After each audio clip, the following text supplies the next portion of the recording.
شروع کرتا ہوں اللہ کے نام سے جو بڑا مہربان اور نہایت رحم کرنے والا ہے۔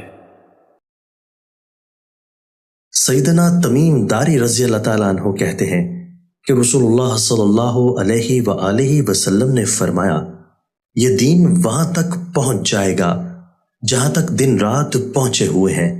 اللہ تعالیٰ اینٹوں والے یا خیمے والے کسی گھر کو نہیں چھوڑے گا مگر عزت والوں کی عزت کے ساتھ اور ذلت والوں کی ذلت کے ساتھ اس میں اس دین کو داخل کر دے گا۔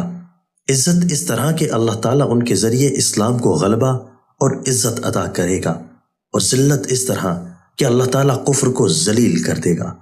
سیدنا تمیم داری رضی اللہ تعالیٰ عنہ کہتے ہیں، میں نے عزت و ذلت والے اس معاملے کو اپنے گھر والوں میں دیکھ لیا۔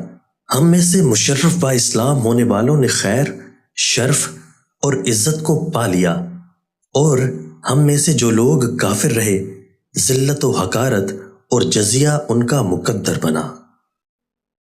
دوستو، اللہ تعالی ہمیں ان احادیث مبارکہ پر عمل کرنے اور اپنی زندگیوں کو سنوارنے کی توفیق عطا فرمائے۔